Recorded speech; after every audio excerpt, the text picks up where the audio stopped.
Сәлем Стамбулдан. Бүгін арықтау видео күнделігімнің 30-ші күні. Бүгінгі тастаған салмағым 108-де 2.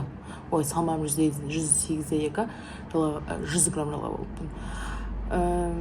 Сіздерге мен бірден көрсетіп жіберейінші қазір сол бойынша салмақ тастап жатырмын ба жоқ па, өлшем тастап жатырмын ба жоқ па, қараймыз, жақсы ма?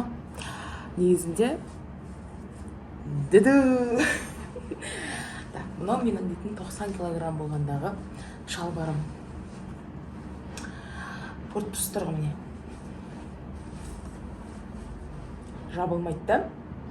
Осыны 90 килограмм болған кезде мен бүйтіп жауып, кәдімгі дұрыстап жауып жүрдім. Осы бойынша енді қай салмаққа түскенге шейін бұл бағам барады, соны қараймыз. Және де мынаны екеуін бірге кимеймін, әрине екеуін бөлек киетін болдым, өйткені түстер бөлініп барып қарамайды. Мынау мені жақсы көретін көйлегімнің бірі, ешкімге бермеймін, басқаларын беріп жүрсем де жұрттарға неге қайырымдылық несіне, мына машинкасіне, мынаны ешкімге беріп жүрген жоқпын. Қараңыз, бұл да мен 90 килограмм болғанда алды жағы болатын болды. Бұл вообще қазір жауып тұрған жоқ, көріп тұрғандай.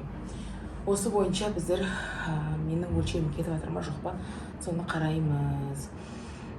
Бүгін тастаған не істедім, бүгін таңертең тұрдым, банкқа жасадым. 100 грамм жалап алған соң ерегесіп кеттім де бүгін 45 минут жаттығу жасадым. Сосын 2 стакан суымды іштім, шөптерімді бітірдім, немді жедім. Аты қалай еді?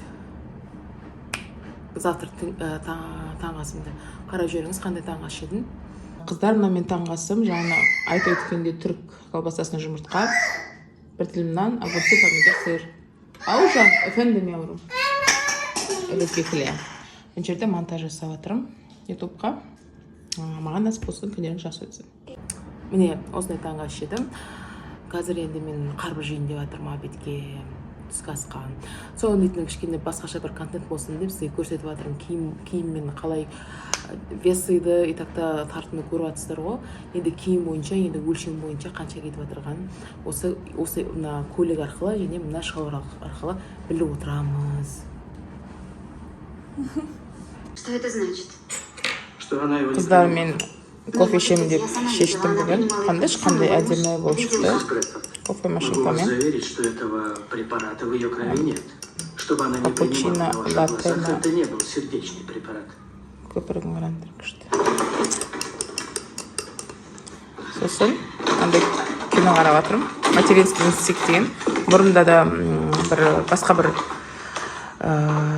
елден түсіргені бар. Американский, ол басқа бір қай елден түсірген, ұмытып қалдым. Соны мен бұрында қарағам. Сосын 2024 жылы шыққан түрінде қарап жатырмын. Енді бірінші версиясын қарағасын мынау дейтін жүтіп өтпей жатыр маған. Солай. Бірақ енді сіздер қарамасаңыз, сразу осы 2024 шыққан түрін қараңыздар. Неге десеңіз, бұндағы артистер дейтін, атақты артистер да, ал бірінші версияныкі ода танымайтын актерлар. Жарық достар, біздің кешкі асымыз, Аллаға шүкір. Балам макаронка жеп жатыр, ол гречка көп жемейді. Сол үшін макаронка бердім, ол да бауырымен жеп жатыр. Осының өзіме де бауыр, гречка, бауыр пісірдім бүгін. Бауыр дейтін өте дәмді болып шықты. Ол неге десеңіз, ол жақында мен оказывается бауырды сүтке не істеп қою керек екен, салып қою керек екен да. Суға кішкене жуып аласыз, ласын кетіріп, сосын сүтке салып, 1 сағаттай қойып қойсаңыз, күшті дәмді болып шығады. Осы мына жерде зелень, күйеуім заладан келгесін ысылап тек сыр мен қарбыз жеймін деді.